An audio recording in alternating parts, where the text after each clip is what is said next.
Oh, yeah! You know what time it is. That's right, it's time for the Eddie and Webby Podcast! Yo, I'ma bust out some theme song action for you. Check it out. The Eddie and Webby Show is the place to be. They're talking about beer and pickleball and technology. So if you didn't know, now you know. 'Cause it's time for the Eddie and Webby Show.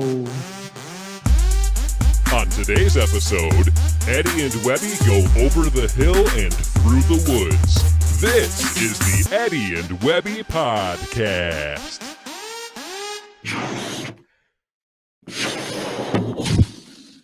Oh, hey, how's it going? This is Webby, not Eddie.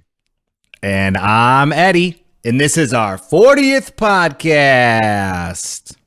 Oh, yeah, the big 4-0.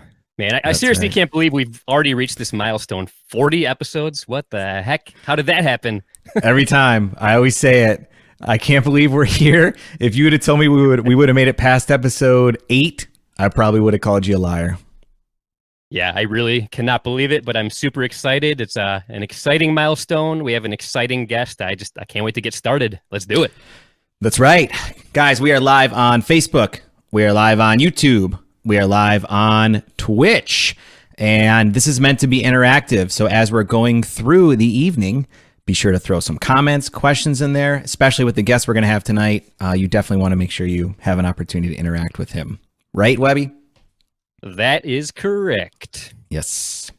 Also, as soon as we go dark after the podcast, don't go anywhere because we're going to be coming right back up with Thinking Around and with Eddie and Webby. It's uncensored. It's raw. And you might have the opportunity to be able to come onto the show live. If you have a good internet connection, smartphone, laptop with headphones, then there's a chance you might be able to come on. That is correct, and it's a great time. It's super fun. Every episode has been super fun. We never know what's going to happen, and especially if you watched last week's episode, it was by far the craziest thing I've ever been a part of. Yep, it just absolute chaos, but a lot of fun. I'm really enjoying what we're doing with Thinking Around, so hope you guys are as well. But we do have a guest. Super excited to be able to bring him on. Before we do that, though, Webby, what's going on in Twitter? Ah, yes, Twitter. Good old Twitter. Let me go ahead and pull it up here on my cellular phone. And let's see what's going on the Twitter sphere. Here is a comment from Matt Lauria Warrior. Matt Lauria is by far one of the best guests you've ever had on the show, and he should be a permanent co-host. Hashtag Glenn sucks.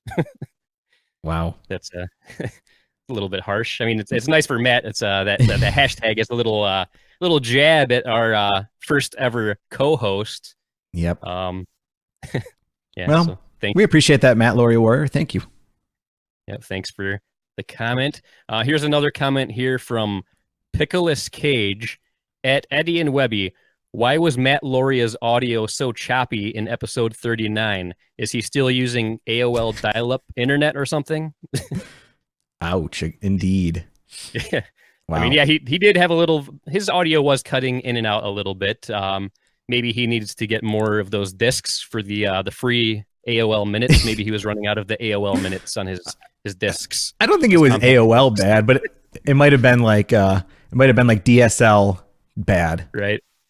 Yeah, it wasn't that bad. I thought it turned out good. But thanks for the comment, Pickleless Cage. Let's do one more comment here on Twitter. Here's one from Dane Chappelle. Congrats on reaching episode 40. Cheers to the next 40 and beyond. Nice. Thank you, Dane.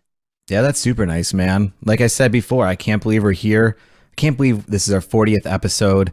And I don't know about you, Webby, but what a better way to ring in number 40 with our guest that we're going to be bringing on here shortly. Oh, man, I cannot wait. In fact, how about we introduce him now? What do you think about that? Do it. So yeah, I am super excited about today's guest. He is a very accomplished pro pickleball player. He has won numerous Grand Slam gold medals in men's open singles. He's a 4-time national champion and recently had pretty great success at the 2019 U.S. Open Pickleball Championships. And according to the World Pickleball Federation, he's the #1 ranked singles player in all of pickleball. Ladies and gentlemen, it is a huge honor to introduce to the Eddie and Webby podcast, Tyson McGuffin. Tyson, thank you very much for joining us. How's it going, man?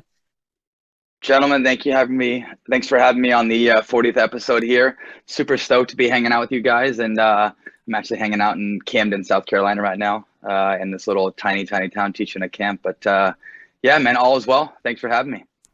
Nice. Yeah, thanks for being here. I love the shades. That's a very nice touch there. Representing. Oh, yeah. But yeah, this is very exciting. It's going to be a great time. We have a lot of great topics to discuss. So I say we get right into it. Now, I do hate to burst anybody's bubble that's watching. When Tyson agreed to be on the show, he said he would only do it if we don't talk about pickleball at all. So there'll be no pickleball talk on today's show. However, one interesting thing I learned about Tyson is he's got a background in wrestling. So I figured we could devote the show pretty much all to wrestling. What do you guys think about that? I think that's brilliant. So my first question for you is, are you more of a Hulk Hogan guy or a Macho Man Randy Savage kind of guy? I would say Randy Savage. He's probably more of a bad man type of guy. Ooh, yeah, dig it. I like it. I like that answer. But anyways, for anybody that doesn't watch the show regularly, I was totally kidding. That was we are going to talk about pickleball. We're probably going to talk about pickleball 90% of the time, as a matter of fact. So no need to worry. You can keep tuning in if you're here for the pickleball talk. One thing we do pride ourselves on here at the Eddie and Webby show, though, is we like to ask the hard-hitting questions that other shows might be afraid to ask. So I want to start off with a barn burner here, something I'm sure you've never been asked before, and that is, how did you first get involved in pickleball? Yeah, so I probably about 4 years ago, I was teaching tennis at a club in Yakima, Washington. There's a gentleman by the name of Bill Chott who I used to give tennis lessons to.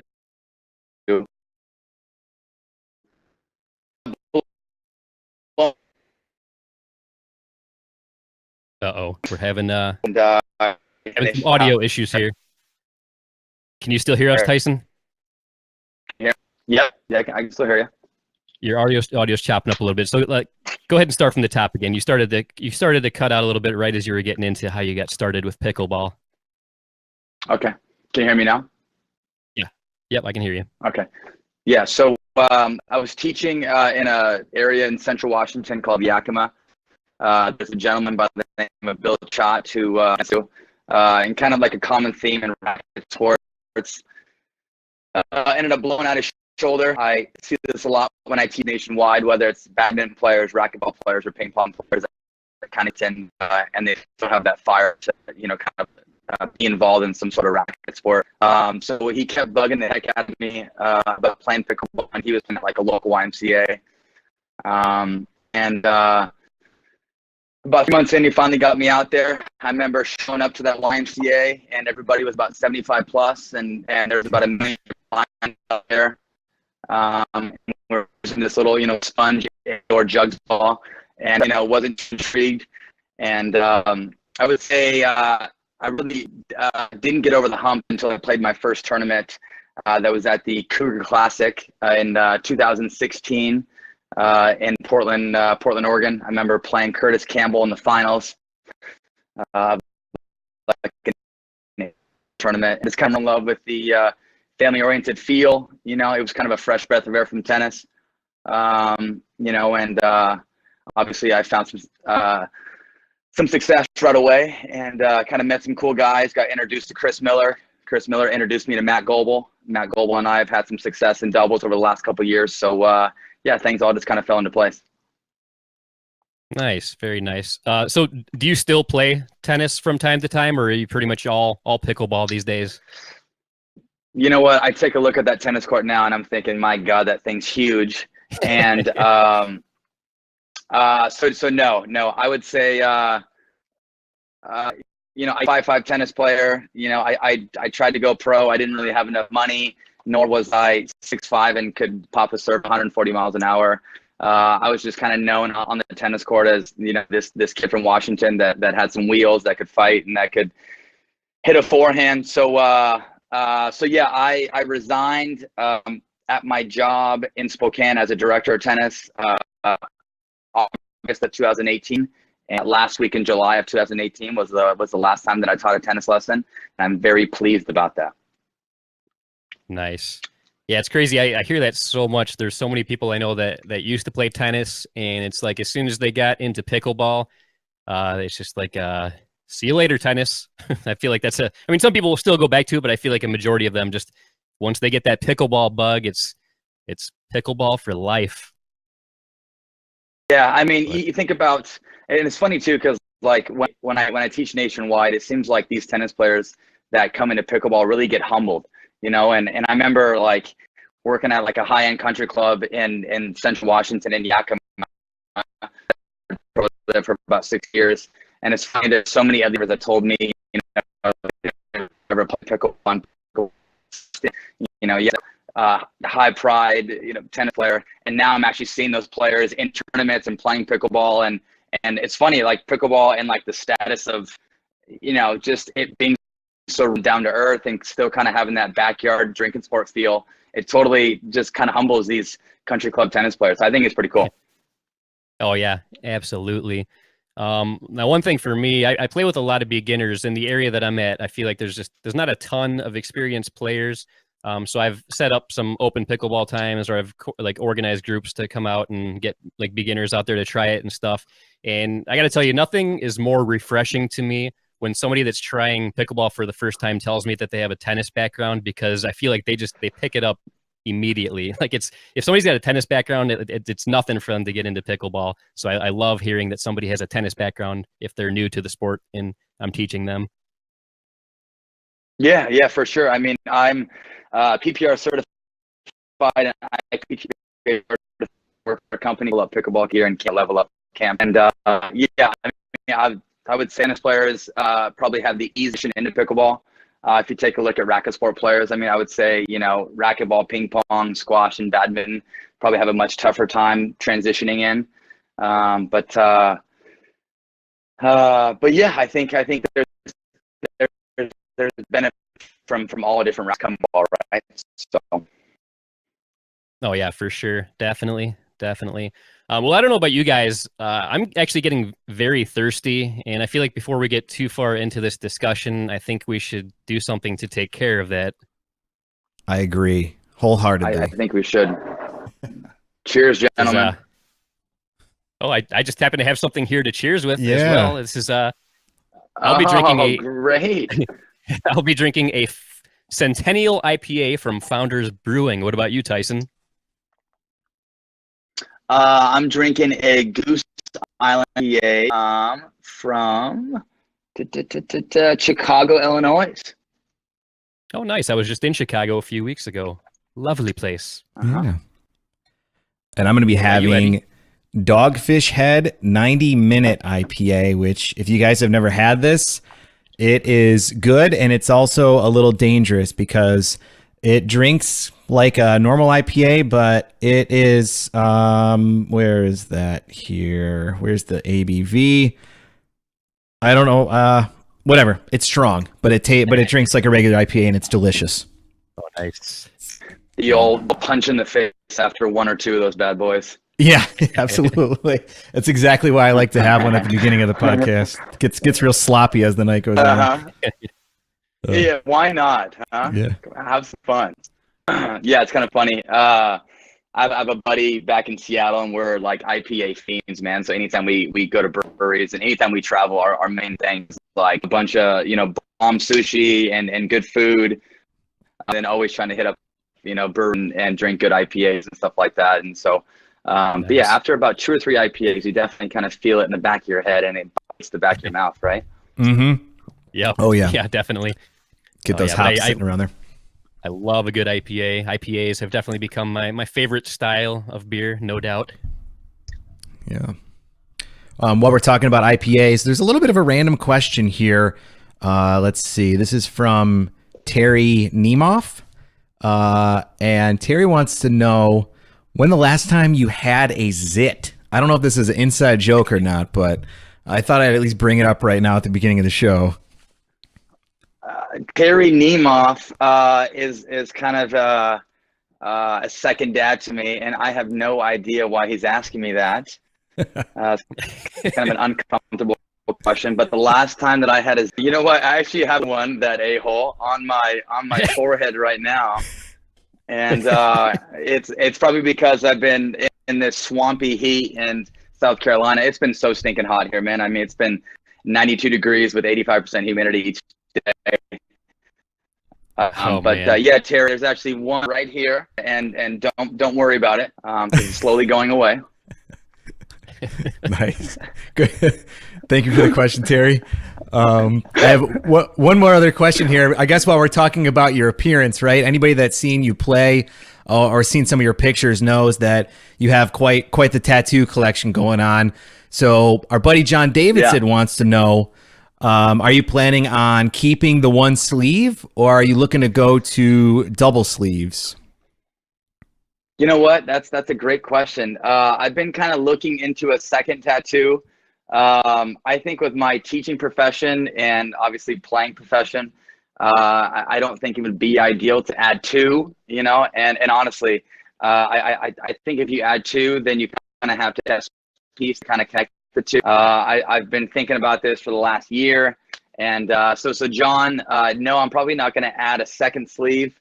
But there is something brewing in the future, and I'm not going to tell you where, but it's maybe somewhere around the neck, chest region, and something to do with kind of the person that I've been with and the person that's really opened up my eyes and all that good stuff. So yeah, it kind of gives you a little insight.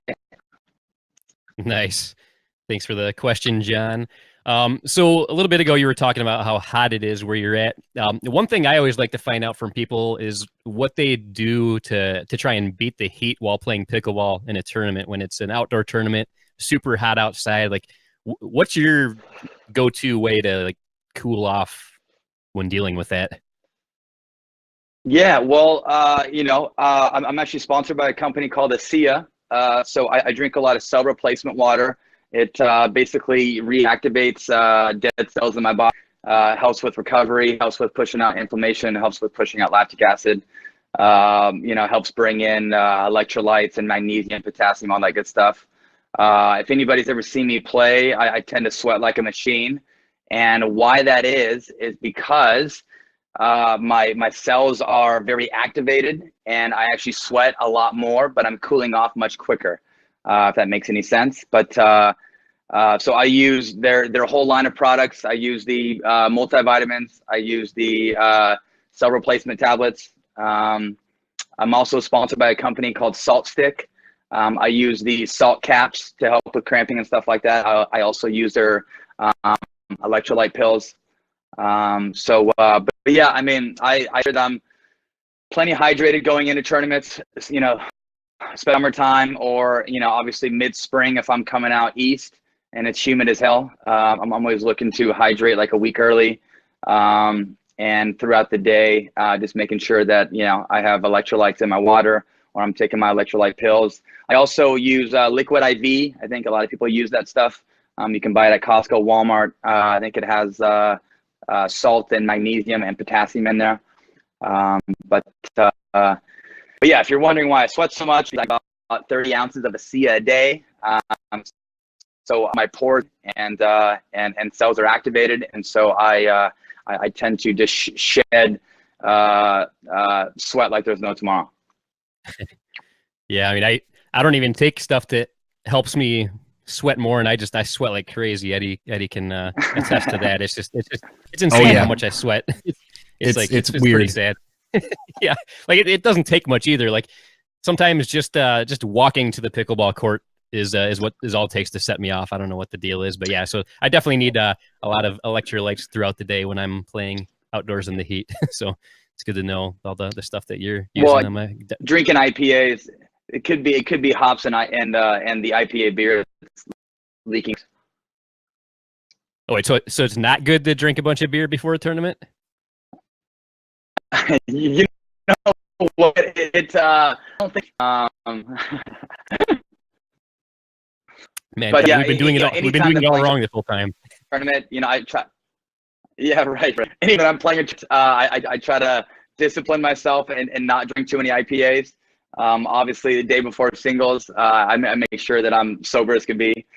But when I'm on my off time and I'm back home or I'm on the road and a tournament's not coming up, then I tend to probably have a couple IPAs a night.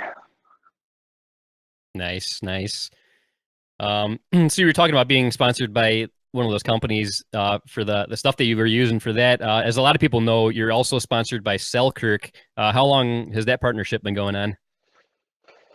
Yeah, so when I first started playing in, I would say late of 2015, after I played that Cougar Classic tournament in the end of January of 2016, I played Curtis Campbell in the finals. I would say directly after that, a couple email companies and, me being from Washington State. Obviously, now I live in Selkirk. Sport is actually based out of Coeur d'Alene, so now they're in my neck of the woods. To be sponsored by a local company too. I like the family. I love the bars. I thought they were super down to earth and super real. Obviously, also too, I love their paddles. You would just say they've been taking care of me since day one. I love the new Selkirk Invicta, my signature model. Obviously, I've been using that for the last year. That came out in actually last year during the Atlanta tournament. So yeah, since 2016. If you guys don't know, Rob and Mike Barnes, super great guys. They're in their late 20s. Kind of cool. They've been it's a family-owned business, and basically they're the owners, and super smart guys, and I can't say enough about them. So they've been great to me. Nice. So you mentioned you have a signature paddle. I think we actually have a picture handy of that signature paddle. There it is. Oh, there's the paddle. Beautiful. If you guys do not have the newest, Selkirk, can go buy one now. Damn it. That is a very nice paddle. A buddy of mine has one, and he let me use it for a few games. And I got to tell you that is an excellent paddle. It feels great. And I think we have another picture. Look at that. There's Tyson actually using the paddle. This is the top-notch production quality you can expect from the Eddie and Webby show. We talk about stuff and we show pictures of it. Love it. You guys are on point, man. I'll tell you what. But yeah, seriously, that is an awesome paddle. How much involvement did you have in the creation of that paddle? Like, were you involved heavily in the design of it and stuff like that? Yeah, I mean, I think Rob and Mike Barnes from Selkirk can vouch on this. It was actually I was very about the paddle. There was about 3 or 4 prototypes that were made before the actual model. So I mean, I used to use the Selkirk Maxima, the Morgan Evans signature model. And I love that model. I used it from 2016 to I guess probably April of 2018. And yeah, I was just looking for something that was like a little wider. I kind of felt like it was blocking and a bit too narrow for me. So I was looking for kind of like a squared off version that was a little shorter, that had some more width. Trust a bit more and not being so narrow. So yeah, honestly, I think it's one of the best paddles out there. It kind of suits every racket sport background. It's got the extended handle, so it's built for the two-handed backhand, and it's got best of both. It's got the width and it's got some length as well, so you can use your leverage when you're at the net and get a little whip on the serve and whip on the groundies. So nice, man. That's awesome. So while we're on the topic of sponsorships and stuff like that, didn't I just see that you just recently partnered up with a company called Tourna Grip? I think it was Tourna Grip. Is that right? Yeah, Tourna Grip, the grip slip. Heck yeah, man. So kind of cool. I've been using it since I was like 12 years old, playing tennis. If you take a look at the Tourna Grip packaging, Pete Sampras and Andre Agassi were the face of Tourna Grip. And I believe now there's a couple more people, David Ferrer, Richard Gasquet uses Tourna Grip. So anyhow, I'm going to be the face of Tourna Grip for pickleball. Now they're making specific pickleball grips. Obviously they're a little skinnier, and they basically just chop the grip in half.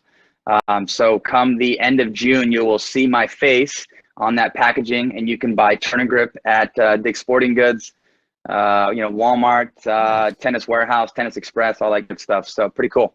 I would say that was definitely a big signing for me. Very nice. I've never messed with the grip on my paddles at all. This might sound like a stupid question, but did we lose Tyson there? I just see the screen went blank.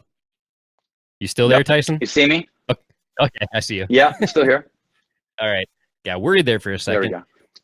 But anyways, what I was gonna say, I've never messed with the grip at all on my paddle. Like, what's the advantage to using a grip? This might sound ignorant on my part, but I've never messed with it. So why mess with the grip? What do you do? Why? Yes.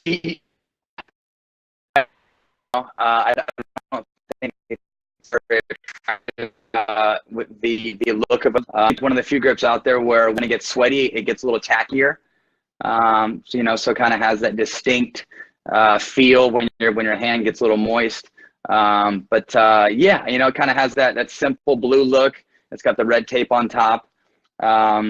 I think if you're one of those players that has a hard time kind of hanging on to the grip, maybe you're in humid climates, or maybe you're just a sweater and you have a hard time, keeping the handle stable in your hand, then overgrip is probably necessary for you.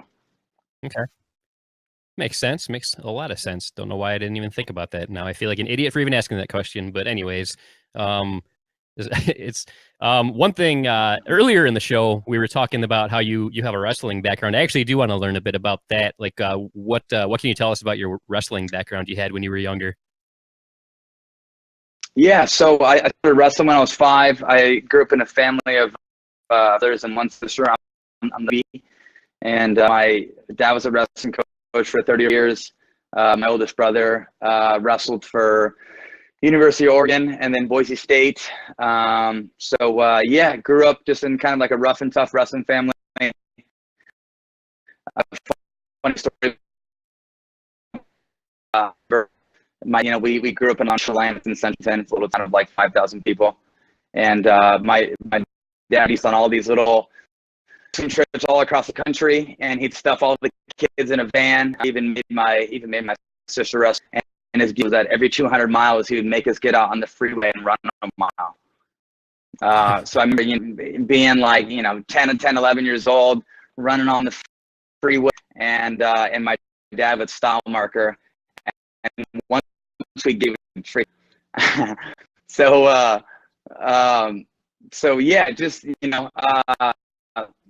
In just a big wrestling family. I would say is a fairly, they pride themselves on wrestling. And, I think my dad kind of wanted me to follow my oldest brother's footsteps in wrestling in college. I actually had a scholarship my senior year to college, and I brought and told him that I was going to play tennis. And wrestling really was me. And, once I got to about teen, I really dove into tennis and loved the idea of, not having to cut weight, not having to suffer in the wrestling, not having to smell like a wrestler. Wrestlers have their knee pads, they have their headgear, they have their singlets and all that. So being able to again have to worry about cutting weight and stuff like that. So right. Nice. So being in a wrestling family, were you guys fans of pro wrestling at all, like the WWF, or was that not your cup of tea? You know what? I'm not gonna lie. At like the age of 10, for like 2 years, I loved WWF, and for some reason, I thought it was so real, And I remember like staying up late at night, like my mom would put me to bed and I would kind of sneak out and like turn the TV on and watch it. And thinking about it now, I mean, it's silly. I'm actually a big UFC guy now. It's a little bloody, it's a little gory, but I think those UFC guys for lives on the line and being able to go out there and just brawl in that ring is pretty cool. So I'm a big fan of Conor McGregor. He's got a big foul mouth and he's kind of a cocky guy. I think it's like one of the few sports where like you're kind of, just have a lot of confidence and kind of have a chip on. And I mean, you're basically out there and just brawling, right? So Right. I got a lot of respect for those guys. There's a lot of NCAA wrestlers that wrestled at like high D1 school, NCAA champions, or even wrestled like in the Olympics that are now UFC fighters. And I think you guys ever watch UFC, like if you take a look at interviews, I mean, there's so much stuff like beforehand, before their fights. So you have all this kind of build up and all this lead up, before they enter the ring. So it's pretty cool. Very nice. And you're talking about confidence, the confidence that the people and the cockiness that the people in the UFC have in mixed martial arts and stuff like that. It's kind of related to my next question, and that mainly dealing with confidence going into a tournament. Like, do you ever deal with pre-tournament jitters, or did you ever used to deal with them? And if you did, like, what's the best advice you have to kind of get over that? Yeah, for sure. So I remember like the first time that I wrestled in, I was like 6 years old. I remember lacing up my shoes, putting my headgear on, getting my little singlet, on and getting all fired up. And I remember like using the restroom like 10 times. I was so nervous, had all these butterflies in my stomach. And, honestly, I probably feel the exact same amount of pressure. Yeah, I probably don't use the restroom 10 times. But I don't think that stuff goes away. I think you just kind of learn how to manage. I think, practice beforehand, getting comfortable beforehand, kind of running matches through your head, confidence that way. Obviously I've had success in majors. That plays a big part, being able to kind of look back in this big, do this. I think you're able to perform well in those big stages. That stays with Oh yeah, definitely. Yeah, I think like I'm with you as far as like I've been getting a little better at dealing with the tournaments and the pressure, but yeah, it's still definitely hasn't gone away. Even doing these podcasts, ever since we started doing them live, those jitters right before we go live, they're definitely still there. Once we go live, it's all good, but that moment, like the 5-10 minutes beforehand, like the hands are a little shaky, hoping everything goes right. It's like a first round match, right? That first round match, you just need to get all the out of the way and go and kind of set the tone early, and it kind of, if you can play well early, then, kind of throughout the whole day. I can't stress enough, like having a good warm up into the courts early enough, and get yourself comfortable, get used to the conditions, stuff like that. And then I think just getting that first round match out of the way. Sometimes it's not always pretty, I've had a lot of first round matches where it's ugly, but you just kind of find a way and dig your way. But I would say that it's built huge if you can just get that first one out of the way. Yeah, definitely. So Eddie, what's it looking like on the social media there? Man, there's so much activity going on that I'm trying to just find the best ones to be able to talk about here. But Matt Nielsen's on here, a good friend of the show here, and he wanted to tell you that he's your number one fan, and that he said that Nike shirt is the dopest shirt in pickleball, and I think he was referring to the one was that you were wearing here. Heck yeah, Matt is a stud. If anybody's ever seen Matt, I would say that maybe better looking than me. But no, Matt's a super nice guy, man. I got to spend some time with Matt when I was in Orlando teaching a camp. You see the guy with his shirt off and the guy, but I haven't gotten to play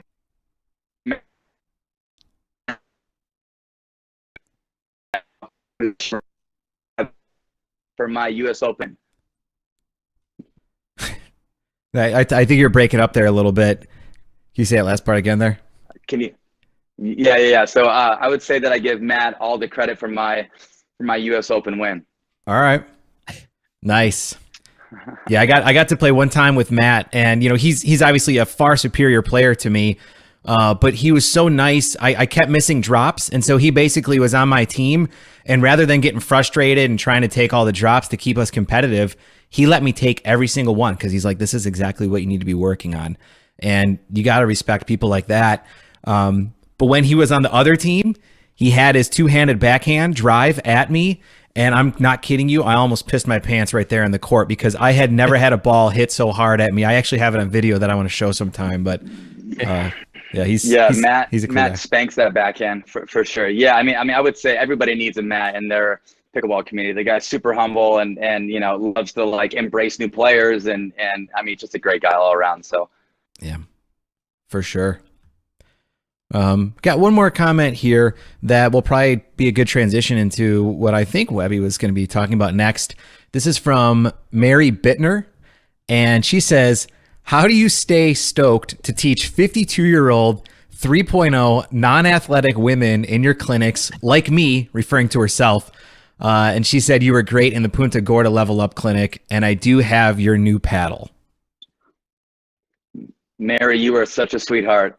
I mean, I would say that with the coaching background in my family, with being a wrestling coach, with my oldest brother now being a wrestling coach as well, I would say that it's just kind of ingrained in me. Yeah, I love working with all levels. I think any teaching pros bread and butter is that lowest level. You probably see the most satisfaction. We see the most smiling faces. So I mean, I take pride and take joy in all levels of teaching pickleball. I think what's kind of cool with these Level Up camps is that it's a 3-day, 15-hour boot camp, and taking a 3-0 in that first hour and being able to see them in that 15th hour. I mean, it's like apples and oranges, I mean, they basically go full circle. So they're able to kind of pick up on a few nuggets and really, do a lot with those nuggets and just get a lot out of the camp. So Mary, it was great working with you, and I'm glad that you bought that Invicta. Very nice.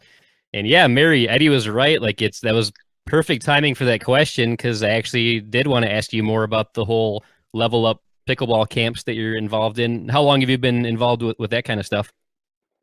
Yeah, so I last year I was a head tennis pro at a club in Coeur d'Alene, working 50, 60 hours a week, not being able to play a whole lot, and teaching a lot of tennis, teaching some pickleball. And then I would say in April of 2018, I took a job in Spokane as the director of tennis. And I was thinking, more admin. I could be in the office more. I could try to run programming. I wouldn't have to grind and teach 50, 60 hours a week. And did that up until beginning of August. And I got a call from Wayne Dollard, who owns the Pickleball Magazine and who also owns the Level Up Pickleball Camps. And he gave me a call and basically said, hey, can you do 40 camps for me for 2019? And I said, well, if it worked out for my schedule. And just at that time, I was kind of in a position where I was trying to build my brand more with pickleball. I was trying to play a bit more. I didn't want to be on the court 50, 60 hours a week. So no, it's been such a blessing. I mean, I know 40 camps for a year sounds like a lot, but it actually averages out to about 9 days of teaching a month. So financially, it fit better with my son. It fit better with my family. It fit better with my training regimen. And I'm able to build my brand with pickleball and be on the road and see so many faces and really just get the most out of pickleball. And I'm not gonna lie, after teaching 10 years of tennis, even though I love my tennis players and I worked with USTA teams and traveled to nationals with our teams and did all that, it was great. But I get much more satisfaction out of teaching pickleball. And you think about like the learning curve of tennis, right?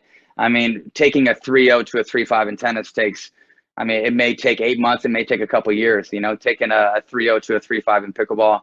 I mean, it could be a matter of a full Level Up camp, which is 15 hours, or it could take a month or two, you know? So I think any tennis pro out there that transitions to pickleball starts realizing, oh my gosh, this is a much easier formula. And I see a lot more smiling faces. So. Nice. Yeah, that is very cool. So I myself, I'm still technically a 3.0. I'm on the high end of 3.0. I'm just almost crossing that 3.5 barrier. I've never had any kind of coaching or training anything, and that's all going to change next week. As a matter of fact, I am going to be spending some time with a fellow LevelUp instructor. You may know him, DJ Howard. I'm not sure if you're familiar with DJ Howard. But I'm actually going to utilize some one-on-one coaching services of his next week. So I'm super excited about that. I can't wait for that. So hopefully he can help me get the skills I need to get to the 3.5 level and finally defeat Eddie in an Eddie versus Webby championship match, because I so far have not been fortunate enough to defeat him. But I'm telling you, Eddie versus Webby 4, it's going down, and Eddie's going down, as a matter of fact. You heard it here first, folks. Let's get that live streamed. Put it on center court. Add in a little VIP section. Get some drinking done. And have some fun with it. I agree. Hell yeah. Let's do that for sure. Definitely. Yeah, absolutely. Got to make that happen. Yeah, kind of a cool story about DJ Howard. I think I was kind of the guy that kind of got him going with LevelUp. I remember actually going to Lansing, Michigan. When was this? I think it was October of 2018.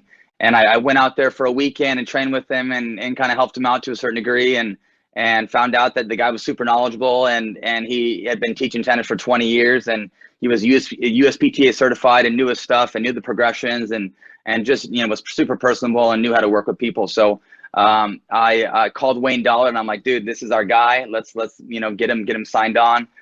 So he's been a huge help and a huge part of LevelUp this last year. So yeah, I can't say enough about DJ, and the guy is very knowledgeable and has a high pickleball IQ.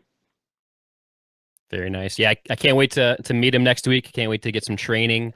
And hey DJ, you got your hands full here. You got your work cut out for you with Webby. I've come this close to defeating you every single time we've played, and just with that one training session is the extra shove I need to be able to do it, I think. Hey, that belt is still right there, buddy. It's still right there. It's gonna stay there. Barely. It's barely right there. Is there any bad line calls being made?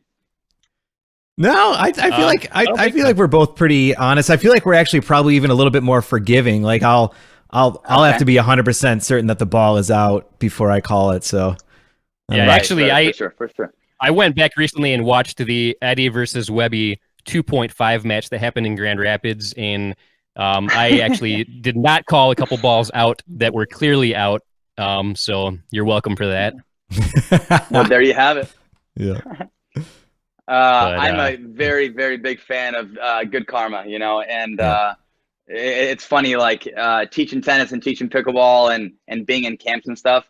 I always tell my students, I will be your coach, but I will not be your line judge. And I'm not going to lie. There's a lot of competitive people out there with a lot of pride who may make some bad line calls from time to time, but do know that, if that happens, it usually comes around and takes a little bite out of your butt. Oh yeah, I do agree with that too. I feel like every game I'm in, when somebody makes a blatantly bad line call, once we give in and go with what they called, I feel like usually within the next play or two, something like goes wrong for them. So I do feel like karma definitely plays a part when it comes to stuff like that. Yeah. So is it true? There's rumor going around on the street that you actually have a clothing line coming out. Is there any truth to that rumor? Yeah, I'm not going to give you guys too much, but I have my new logo. I'll kind of show it on my hat here. I have my new TM logo. Selkirk and I are going to be collabing on a clothing line sometime before nationals. So we'll have a few different outfits for male and female. I think the sport and and hopefully my brand is there now where we can, make the most of it and try to get something more out of it and kind of sell my look to a certain degree. My sweet fiance, Megan, who I'm going to be marrying October 6th in Los Barrelos, Mexico, this year, is going to be helping me out with the female clothing and kind of giving me her insights. I'm sure she's watching right now. So I love you, sweetheart. And I can't wait to marry you on October 6th. But anyhow, yeah. So yeah, thanks, man. But anyhow, yeah. So lots of cool stuff taking place. I think pickleball is definitely heading in the right direction. We see, I've seen probably a handful of pros now with the logo, and I think a lot of us are really trying to take advantage of pickleball and take advantage of this uprise. I don't think anybody really knows where it's going to go, but I think we all know that it's heading in the right direction.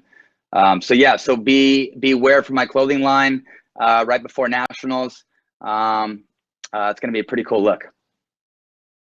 Nice. Yeah, I'm a sucker for great branding, and just that little teaser you gave us with the logo with the T and the M there. I like it. That's very nice. Yeah. I dig it. Yeah.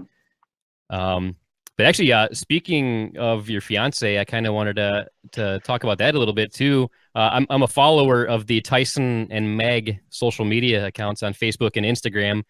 Some awesome pictures on there. I think we actually have a couple of those pictures handy. Yep, there we go. There's a picture right there. You guys get out of here. How sweet is that? But man, there's some awesome pictures out there. That's a great one right up there on the court. So does she play a lot of pickleball also? I know I've seen right there. I've seen her on the medal stand. So obviously she plays a decent amount of pickleball. That's right. Love it. We actually met. I told myself I would never crap where I slept. And unfortunately, it just kind of worked out that way.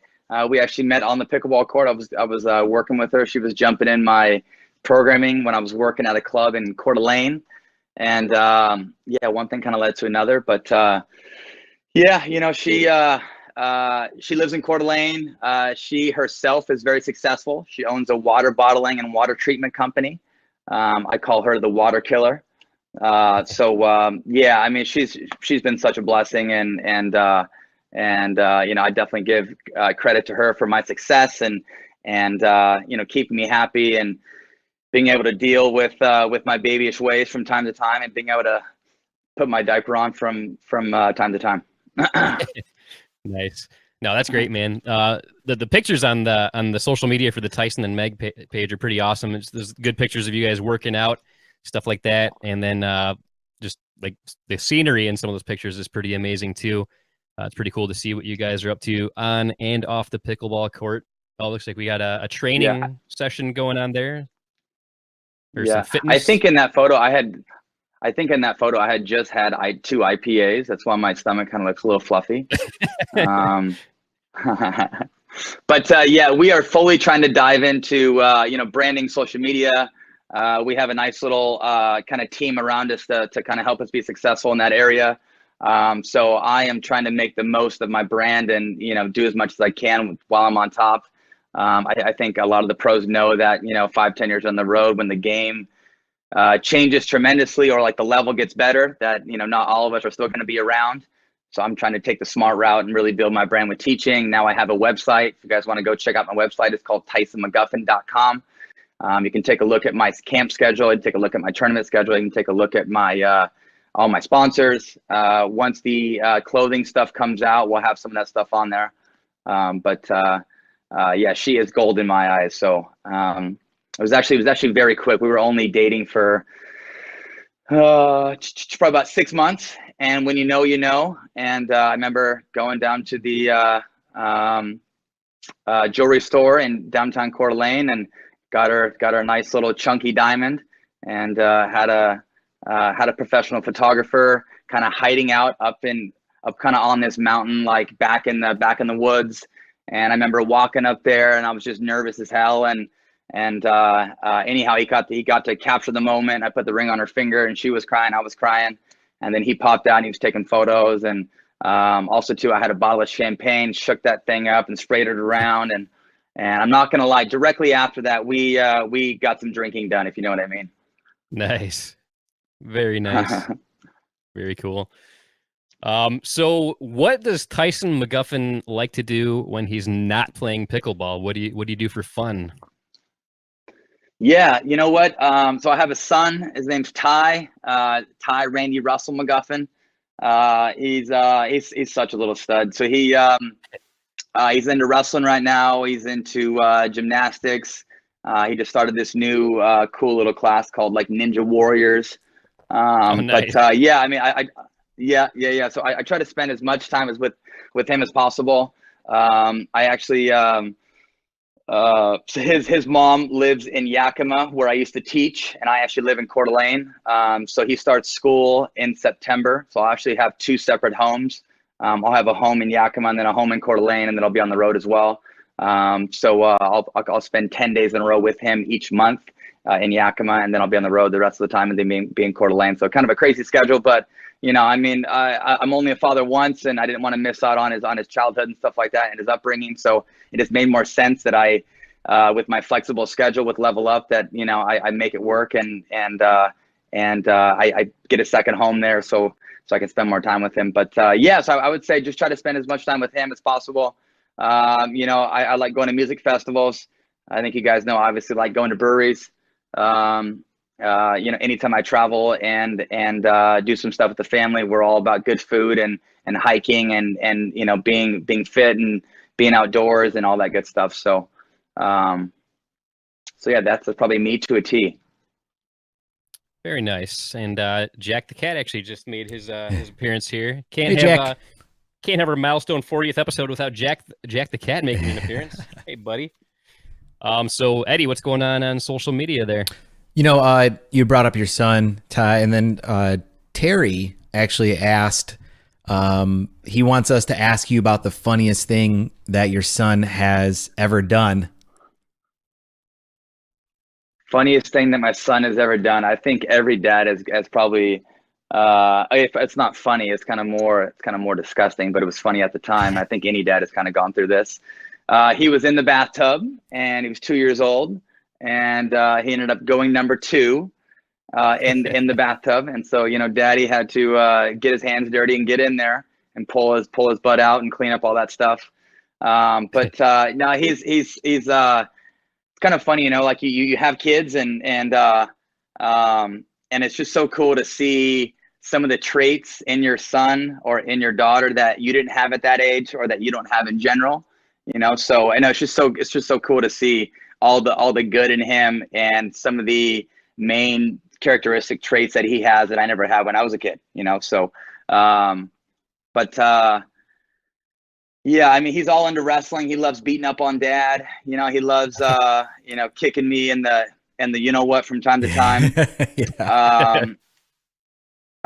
You know, so it's kind of funny. I mean, really, anytime he's hurting dad, it kind of lights his fire. Nice. That's what boys are supposed to do, right? That's they're supposed to beat up on dad. Yeah. Oh yeah, for sure. Yeah. So what has your son shown any interest in pickleball yet? Actually, how old is your son? Yeah, he's 5. Yeah, Okay. you know what? He takes a tennis lesson a week. Anytime he's with me, I make sure that he doesn't have that tennis racket in his hand, that he's actually playing pickleball. Nice. Yeah, it's kind of cute. He's all about you know, it's funny. At first he was only hitting home runs, and then the second progression was he could only really hit his forehand. And now we're kind of into this you know, area in his playing level where he's actually able to move a little bit and kind of dink on both sides. We can probably get like a 10 to 15 ball rally going, and then he's looking to hit a winner past dad. Very nice. So when he gets a little older, are you going to try to make him become your or not make him, but see if he wants to become your men's doubles partner down the road? You know what? If we could win if we could win a national title together or like a U.S. Open title together, that would be a dream come true.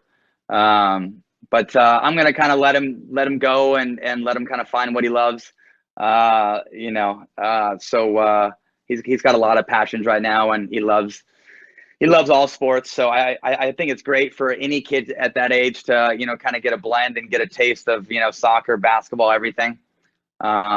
So I do know that the wrestling is great for all kids. You know, kind of add some character, build some discipline. You know, it makes the kids be a little tougher. So that's definitely necessary. But yeah, he's such a cutie, man. Nice. Yeah, I definitely agree about that with trying to get them involved in as much sports, let them see what they want, and like you said, learn some discipline, stuff like that. Now, my oldest daughter, she's 14. She wants absolutely nothing to do with pickleball. I mean, she'll play every once in a while, but it's usually I usually have to drag her onto the pickleball court to try to get her to play. But my younger daughter, my 11-year-old daughter, she's all about it now, and that's awesome. And actually, on Monday, on Memorial Day, if the weather cooperates, there is a big group of pickleballers that are doing a picnic, and they're going to put on a little mini tournament. And I'm actually going to try to play in that tournament with my 11-year-old daughter. So I'm hoping the weather cooperates so we can do that. That's going to be like a dream come true right there. Be able to play in a tournament with my daughter. I mean, she hasn't been playing long, so I mean, she definitely doesn't have.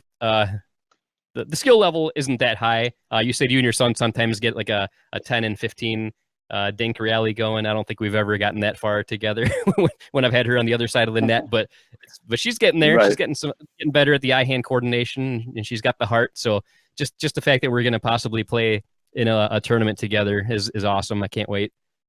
That's going to be very cool. Cool. So another thing that Eddie and I sometimes kind of debate about is the whole indoor versus outdoor pickleball thing. And I got a question for you. Like, what would you prefer? A very nice indoor dedicated tennis court surface pickleball court, or would you rather go to an outdoor court where it's like real hot and muggy and sticky and gross out there? Like, what's your preference, indoor or outdoor? You know what? I think it takes a select skill set and a select individual. I mean, I always tell people this, like, if you can win in Naples at the US Open with how windy it is and with how different courts play a little different, like I'm sure you guys have noticed, and I'm sure a lot of players have noticed, like the courts that are right next to the stadium are much slicker. And then the newer courts that they built obviously are a bit grittier and play a little slower and stuff like that. So I personally, kind of favor the outdoors. I think we could talk about the ball as well. I think a lot of the pros, like using that Duraball because it takes a select skill set to be able to play with that ball, and we don't see as many upsets. I would say that playing in those tougher conditions as well, we don't see as many upsets. So it kind of goes hand in hand, if you know what I mean. I would take, the hot, humid heat any day over indoors. I kind of stride myself with my wrestling background on being physical and being able to kind of suffer on that heat and kind of break people down with the conditions and stuff like that. So, I think if you ask Kyle and Simone that same question, I think they would say outdoors any day. Yeah, and I can definitely see that point, and I do enjoy playing outdoors. It's just I live in Michigan, so I only get to play outdoors maybe 2 or 3 months out of the year. So maybe that's part of why I have outdoor play leaves a bad taste in my mouth, because there's hardly ever good chances to even play outdoors. So I'm sure if I lived down in Florida or something like that, I'm sure it'd have I'm sure I would favor the outdoor play much more. Yeah, I've just had my heart broken so many times due to poor weather and not being able to play here. Yeah, that right. But I mean, definitely outdoor play versus like compared to indoor on a gym court surface any day for sure.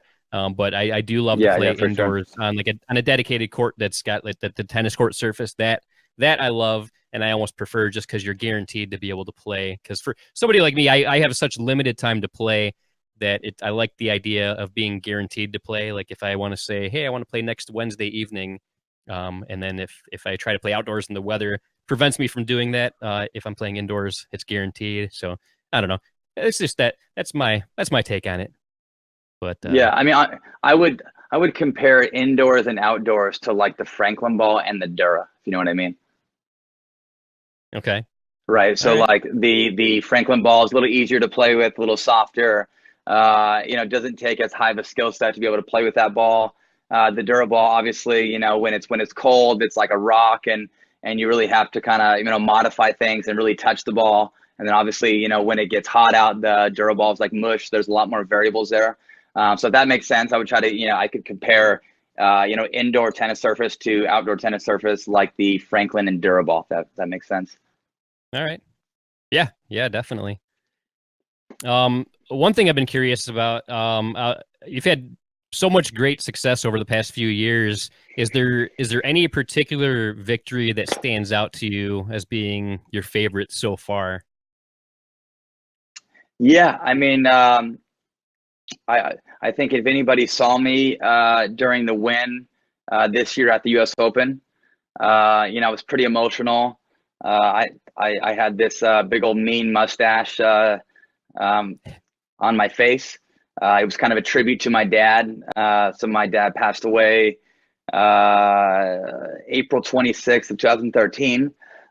So the whole week of the U.S. Open, I wore that mustache, and I would say the most emotional and probably the most significant, important win for me was the U.S. Open this year in singles. I had lost to Ben I'd lost to Ben early on in the year in Hawaii. Actually got beat up pretty good.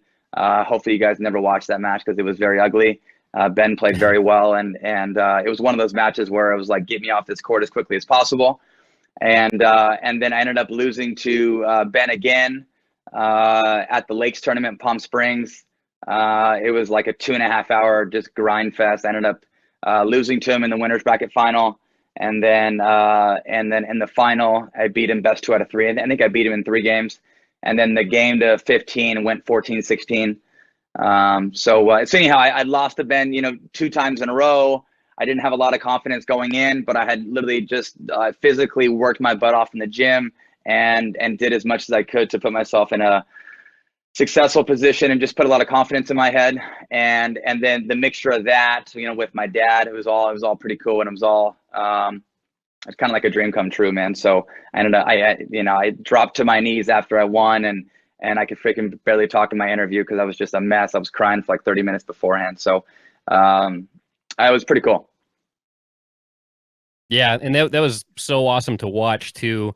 And actually, I messaged you shortly after I watched that match because it really hit home for me because I lost my mom a few years ago. So like seeing the emotion that you had and dedicating that to your dad and everything like that was a very powerful moment. Definitely struck a chord for me.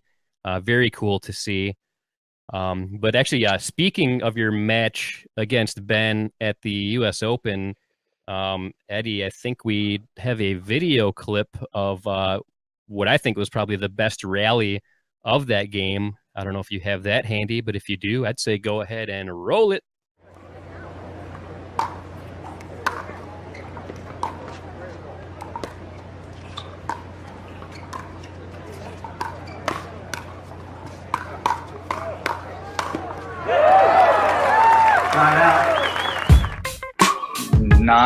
Yeah. Oh yeah, that's what we call PickleThug life treatment right there. gold chain and the Ray-Bans. I love it. But that was such a fun game to watch, though. I loved seeing that rally right there. That was a great one. But to be honest, that even though that was probably my favorite rally of the match, that to me that wasn't the highlight of the match. And Eddie, I think we have another video clip. I'd like to show this one from the match that I think is even better, if you can believe it.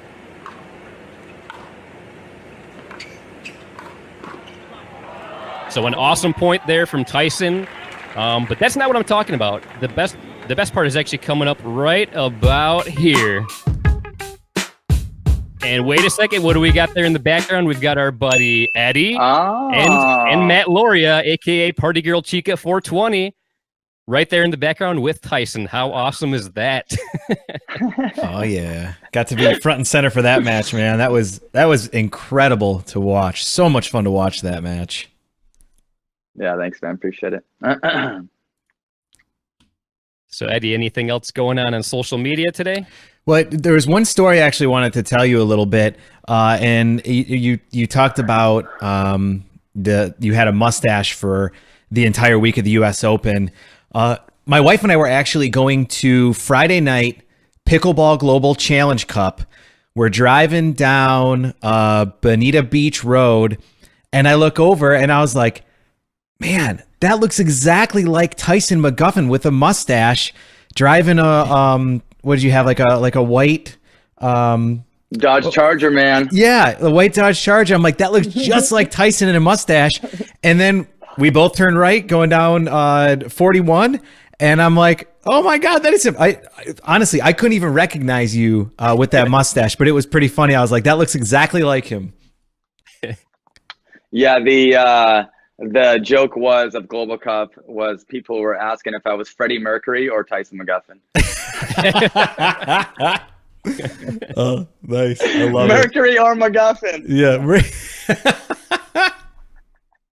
I can see that. No, it was solid though, man. But honestly, like it did not look like you at all. It was pretty cool to see you represent, and honor your dad that way. That was really awesome to see.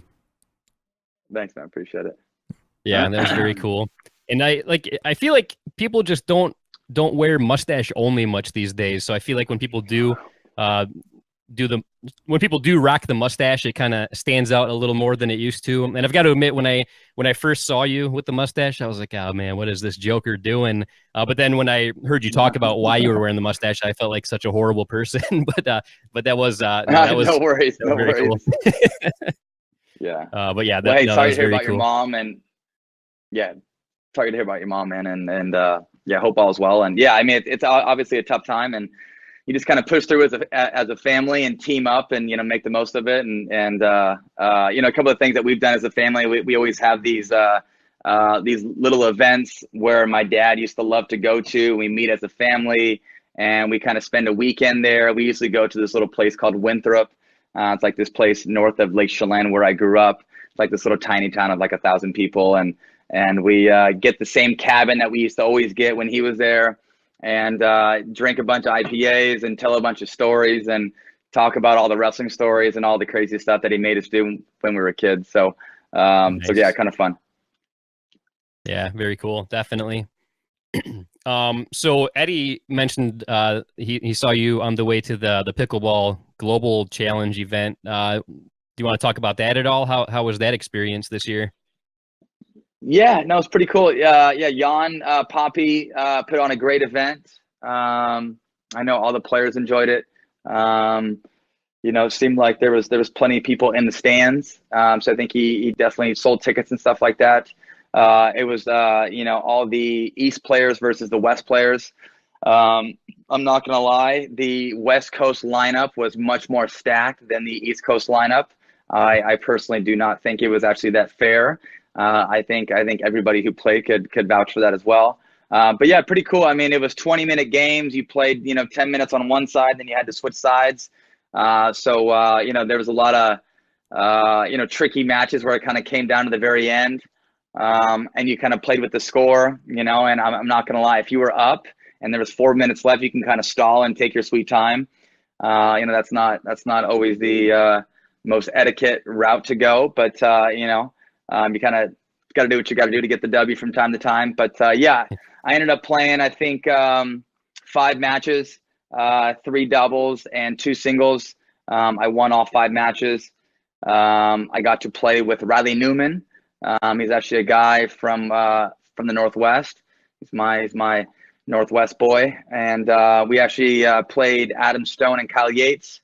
And I think we were down like 3-6 at the 10 minutes, ended up switching sides and came back and won 9-7. Nice. And it was kind of funny. We were using the Franklin ball, and I think 4 minutes in, we were at 2-2. So talk about how soft that Franklin ball is and playing indoors. And anyhow, it was just a big dink fest and nobody could put the ball away. And I like the Franklin ball, but I just think it's a huge equalizer and it's very difficult to play aggressive. It's tough to put balls away. I remember, looking at the score after like 4 or 5 minutes and I'm like, my God, it's still 2-2. And,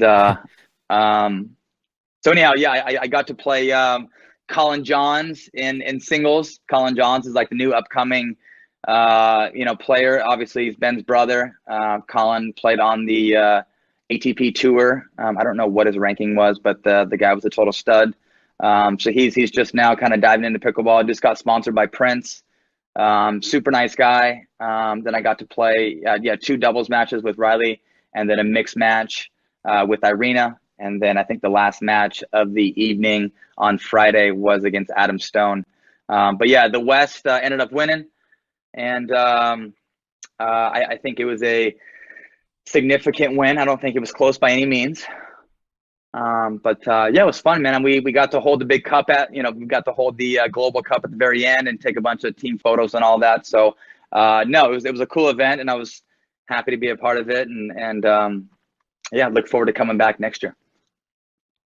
Very nice. Yeah, I was in Chicago at the time that this event was going on. So every night before I went to bed, I would pull up the videos from there, and I didn't see all of them, but I watched a lot of them, and it looked like a great time. Looked like a pretty cool event. You were there in person for most of it, weren't you, Eddie?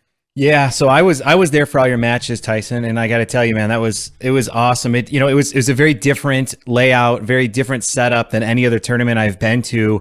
I mean, you saw everybody is right there, pretty much on top of you guys, watching you play. I loved the match you mentioned with you and Riley against Adam and Kyle. But I have to say, I think my favorite match was the very last match. I was honored. Scott Golden brought me up to do commentary with him, so I got to see firsthand. And I'm a huge Adam Stone fan. I think that he's a great player, but he's also just a really cool guy off the court. And to see you guys battle it out, and although you dominated that match pretty solid, there were a couple times that he got some really good shots on you, and you had such a good kind of sportsmanship type of attitude with him. You threw your paddle at him one time when he got that real nice short cross court dink that you just kind of were like, there's no way I'm going to get that. So I really enjoyed watching that match from a fan's perspective. It was great. What was your perspective on the court for that match? You know what? Adam and I are like best friends at heart, kind of homies at heart. I've known Adam for like the last, I think, year and a half. So no, I've got a lot of chemistry with Adam. He actually stayed with me in my hotel in Orlando a few days before Global Cup. So, we both are like sports junkies. We both love the Rockets. We're both James Harden fans. So I know Adam super well, and no, it's always kind of fun getting on the court with Adam and having a little fun. But yeah, Adam is definitely a character, man. It's kind of funny. He's actually he does a little online professional poker, and kind of likes living on the edge. But no, I mean, Adam's he's a super humble guy, and he lives in Houston, and no, I like Adam a lot. So I've been trying to get Adam to get up to Coeur d'Alene and train with me, but the guy freaking doesn't want to come north. All right. Yeah, definitely a cool guy. I was hoping to hang out with him at the U.S. Open, but every time we had an event going on, he was out doing other stuff. But yeah, it was really cool to be part of both the Pickleball Challenge Cup and also U.S. Open. Being able to see some of your matches there was pretty amazing as well. Yeah, and I mean, I'm not gonna lie, from like a confidence standpoint, I mean, that was kind of the idea, was getting to Naples, a couple of days early, like before the singles. And I'm not going to lie, I mean, having 5 matches under my belt, and having 5 W's, definitely just put like a whole new like perspective kind of in front of me when I played the US Open that first day in singles. I had a bit more confidence. I had some matches under my belt. I think a lot of players can vouch for that. So I mean, that was one of the main ideas with playing Global Cup, was that I can get comfortable and I can get there early and kind of find my groove and find my rhythm and get things rolling. Yeah, that was definitely something I was kind of curious about. Was the U.S. Open is this big event, right? And then you have the Challenge Cup right before, which is a big event but on a different scale. And so I was wondering, how many tricks were some of these guys going to be pulling out of the bag, right? Have they been working on something that maybe they're going to keep in their pocket and only pull out during the finals at the U.S. Open? Did that play into your mind at all? No, I would say for most people, it was just getting down there early, getting comfortable, getting used to conditions. I mean, obviously we're playing indoors with the Franklin ball, so that was kind of tricky, right? Because we actually used the Dura ball at the US Open, and we're obviously playing indoors. But honestly, it was kind of more of like a laid back, fun camaraderie, lackadaisical type of feel, I would say, to a certain degree. I mean, obviously it was competitive and everybody was trying to win, and we all got compensated for winning. But I don't think too many of us were trying to keep secrets quiet and keep some tools in our back pocket. I know when Riley and I played, Adam and Kyle, we obviously pulled everything out that we had. But no, I think it was just, good fun, and Jan Poppy put on a great event, and Scott Golden did a great job of commentary and all that. So cool. There's just one more Facebook message that I wanted to wrap this portion up with. This is actually from my US Open men's partner, Matthew Gear. He said, Tyson, congrats on your US Open singles title. During a singles tournament with a long, full day of matches, what do you like to drink and eat during the day to stay hydrated and keep your energy up? Nice. Great question. Yeah. I would say it's a little tricky, when you're in hot, humid conditions. I think a big breakfast in the morning is necessary. I think most of us just kind of tend to graze all day and eat light. It's tough to kind of stuff yourself midday, unless you've kind of won that winner's bracket final and you have an hour or so to kind of hang out. But I would say I usually go a big breakfast. I'm a big egg, sausage, fruit guy in the morning. So I usually do a big breakfast to kind of fill me up until about 10 or 11. And then throughout the day, I just kind of graze. I go nuts and fruit. I do some of the Hammer Nutrition gel packs. They're kind of packed with like electrolytes and some added energy. I make sure that I'm loading up on potassium, magnesium, taking my electrolyte tablets. Like I said previously, I use that liquid IV powder. I'm also sponsored by a company called the SIA, so I make sure to take all my tablets and drink my cell replacement water. I also make sure that I stretch in between matches. I have a nice stretching band. I also use my Jolt Therapy tool. I'm sponsored by Jolt Therapy tools. So I make sure to use my massage gun, usually on like my IT bands and my psoas and stuff like that. But I think the main thing is just kind of keep yourself fresh, make sure you're not too full, keep the range of motion flexible, and try to keep to that same routine throughout the whole day. Nice. Great tips there. Great info. One thing I definitely want to ask you about before you go is with your serve. You have such an amazing serve, and I know numerous people that have said that you probably have the best serve in the game. How long did it take you to master that, or just to develop the serve that you currently use? You know what? I mean, I kind of tell the story of like Andy Roddick. Andy Roddick, back in the day, I think like when he first started playing, he was popping a serve like 125, and he was in practice and he was just kind of flirting with the serve and trying new things. And he had this big kind of like elongated motion where it came down and around. And then, all of a sudden he kept his feet together in like a platform, kind of like stationary position, and then started taking his arm all the way up. So, touching on that note, Roddick ended up popping a serve like 140, just by shortening his motion and kind of keeping it like a bit more abbreviated, and was able to add like an extra 15 miles an hour. So I think with my serve, I was kind of flirting with the idea of opening up my stance and using more legs, trying to get some more coil. But I think I really just kind of had to focus on trusting my paddle head speed and, trusting the spin, trusting the formula of top spin. Also too, I used to serve right behind the line. And now I give myself like 3 or 4 feet behind the line. It kind of seems like the box that I'm serving in opens up a little bit and seems a little bigger, with giving myself some more space, and I kind of feel like I have more freedom to swing. When I teach camps nationwide, there's a lot of people who are afraid to miss their serve long, And if you get enough paddle head speed, and if you touch the ball light enough, like I call it, giving the ball like a little soft tissue massage versus like a deep tissue. If I really hit the whole ball and give it a deep tissue, the ball usually flies out. But if I can caress the back of it and kind of kiss it and get enough spin, that I can keep the ball down. So I think, it's understanding, how to really like massage the ball to a certain degree, and then, trust your paddle head speed, get the legs involved, use some kinetic chain and all of that. But I'm a huge believer, on the serve with using bigger body parts and adding some more hip rotation. If you guys see Ben serve, Ben has a bigger frame than me, so he really doesn't have to use as much with his body.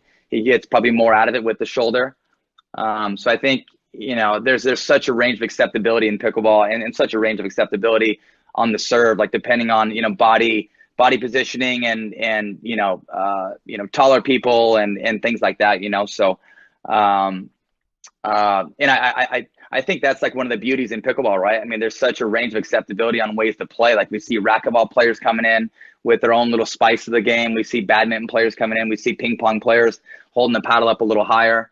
I always think about this, like 10 years down the road, is the game going to be at a level where there's going to be one specific way, because like you take a look at tennis, right?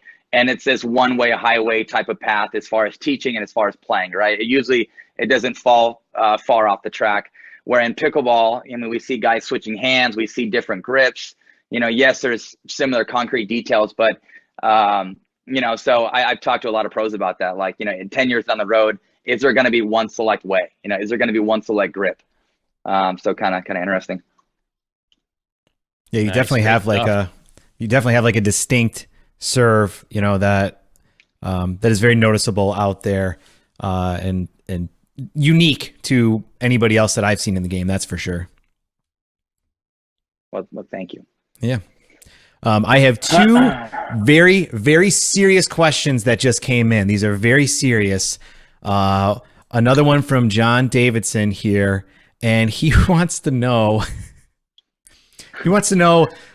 which man has the best legs in pickleball.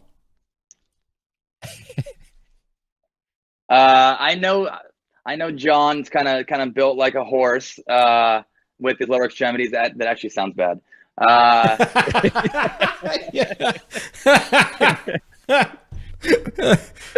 So John just posted this photo on Facebook. I think it was actually Randy Coleman, and John was wearing some very, very short shorts.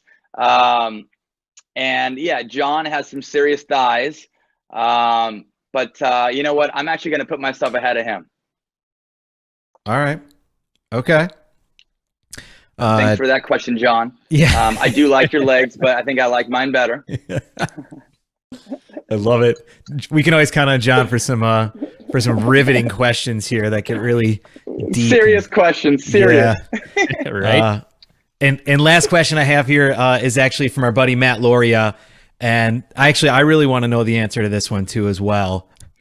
How many New England style IPAs do you recommend having the night before a match? You know what? If I'm playing singles, I recommend 0. If I'm playing doubles, I usually go 1. I would say my favorite IPA is from a brewery in Grand Rapids called Perrin, and it's called Soups and Juice. Oh yeah. Great stuff. Oh yeah. Yep. Love Soups Juice. I love that one. We actually we drank that and reviewed it on the show when we were in Grand Rapids last year for the Beer City Open, as a matter of fact. We did. Yeah. It's it delicious. Is the fruitiest, juiciest. Oh man, so delicious. Yeah, malty. Oh yeah. All the above, man. Definitely hits the spot. All right, I do have one more. I know I said that was my last one, but they just keep coming in, and I know we've gone long. Yeah, but no worries. This is another one from John Davidson. Oh boy. And I have to get my composure. John, what do you want? Yeah. He asks, do you feel slightly aroused by Morgan Evans' voice during timeouts? You know what? I've been with Morgan for the last, God, the last 2 years, and he's a little perverted, and he does kind of have a foul mouth, and he has that Aussie accent, so he can get away with it. I mean, some of the stuff that man says during his clinics, there's no way that I could ever get away with that. But you know what? No, it's not arousing, but it is comforting. And no, man, Morgan's a stud. You know, he's definitely opened up my eyes to a whole different picture in singles and just pickleball in general. I can't give that guy enough credit. But yeah, he, you know, I obviously play doubles with him, and I'm playing doubles with him all this year. No, he's got a lot of pickleball IQ, and yes, he definitely does have a dirty mouth, but no, it's not arousing. I totally agree with Tyson too. Like, I feel like anybody with a nice sounding accent can get away with saying anything. It doesn't matter how vulgar or how mean it is. It just somehow manages to sound pleasant and nice. That's not fair. Right? I agree. Oh man, Tyson, this has been such an awesome night. We cannot thank you enough for joining us. This has been awesome. Is there anything you want to say to everybody as far as how they can follow you and keep track of what you're up to? Yeah, for sure. I want to say thanks for having me, Eddie and Webby. It's been a pleasure, man. It's been lots of fun. Yeah, listeners out there, go subscribe to my website. You guys can go to TysonMcGuffin.com. That's my branding website. You can take a look at my tournament schedule, my camp schedule. Also, too, you can follow me on Instagram, it's Tyson McGuffin. Also, too, you can find me on my pickleball page on Facebook at Tyson McGuffin Pickleball. If you want to follow Meg and I's traveling cute little couples page, you can follow us at Tyson and Meg on Facebook and Tyson and Meg on Instagram. No, thanks again, gentlemen. It's been fun. Yeah, man. Thank you very much for being here. This was awesome, and have a great night. Cool. Thanks, guys. Thanks, man. We'll see you. Wow, man. Another absolutely incredible guest, incredible night. This was awesome. I gotta pinch myself right now. Is this real? Yeah. Did that just happened? It happened. I'm awake. You know, I briefly met Tyson very briefly at a couple tournaments, the Florida Grand Slam down here when I did commentary, and then just very briefly at the U.S. Open. And every time I did, you know, he's such a down to earth, humble guy, nice guy. You know, has like a strong presence wherever he goes. And you really have to admire that. I feel like if I reached the levels that he did, I'd be like an asshole. I'd be like a cocky asshole, you know? And he's just like a nice, humble, down-to-earth guy and loves the game and loves to spread the knowledge of it. And I mean, you can't beat that, man. Oh, for sure. But just to clarify, are you saying you're not an asshole now? Like the way you act is not... No, just kidding. I'm just kidding.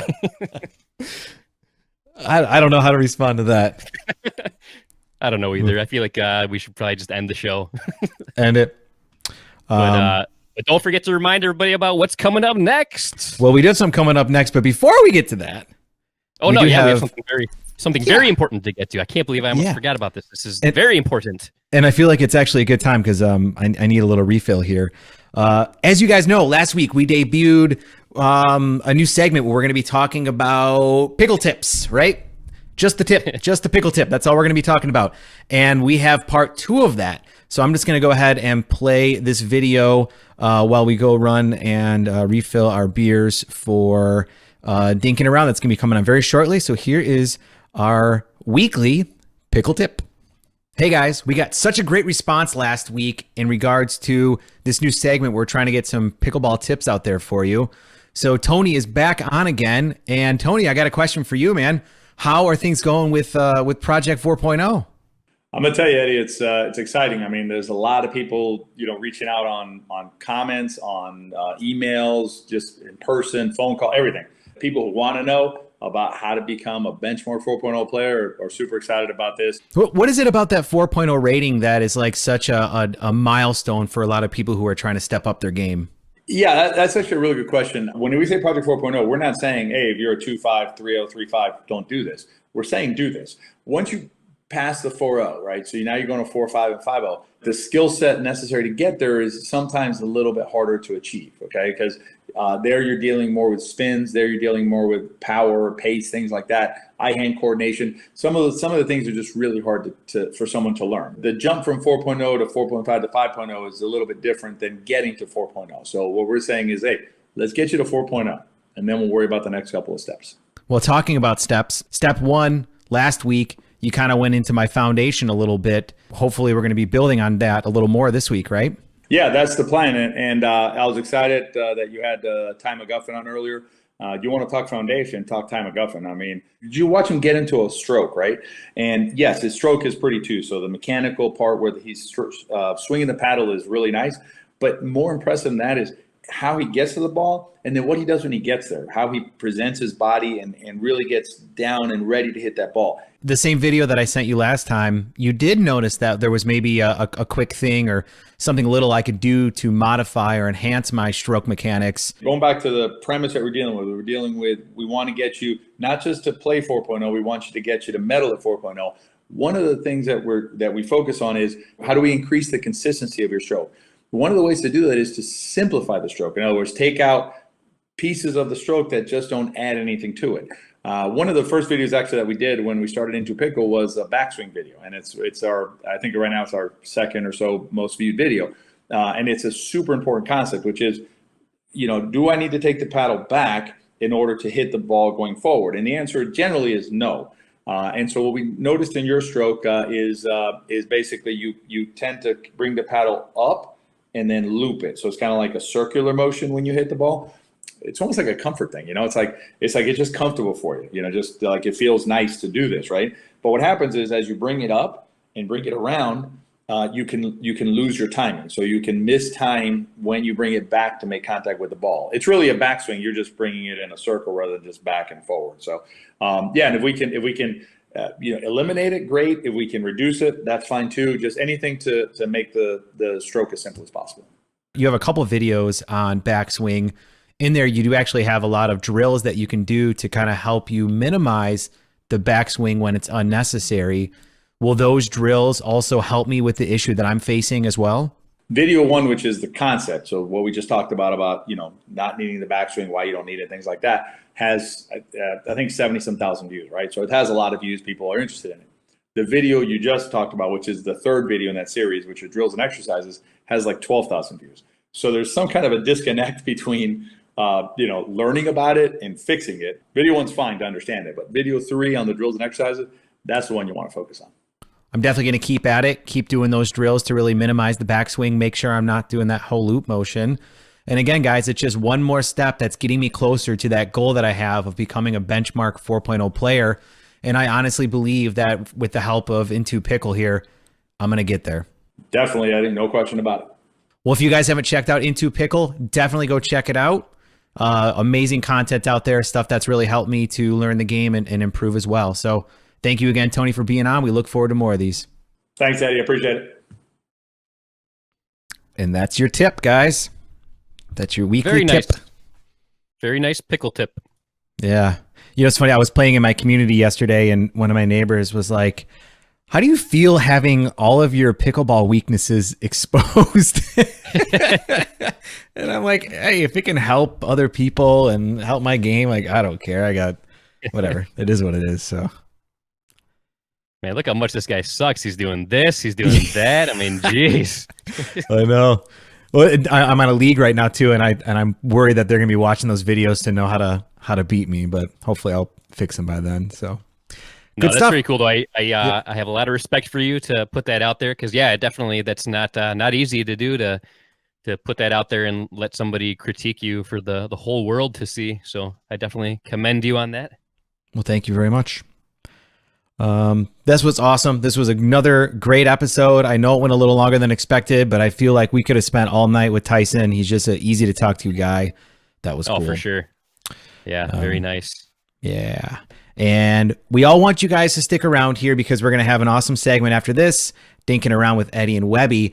But if you are going to leave, you should go check out Steve Parento. He has a show that starts actually 6 minutes ago, 9 p.m. Eastern time, 6 p.m. Pacific time. And tonight he's going to have on Dr. Erickson, who says he can help you improve your game through enhancing your vision. So interesting. I'm definitely going to be listening to that when it comes out in podcast format.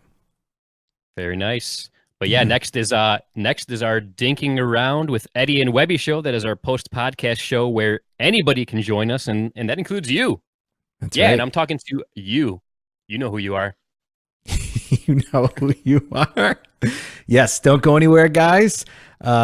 Please stick around because we're going to be going dark, and we're going to be bringing it right back with Dinking Around with Eddie and Webby. This has been episode 40, which means we want to thank all 40 of you that are listening out there. You know who you are. We love you, and you guys are awesome. On that note, I'm Eddie. And until next time, this is Webby, not Eddie, signing off. See ya.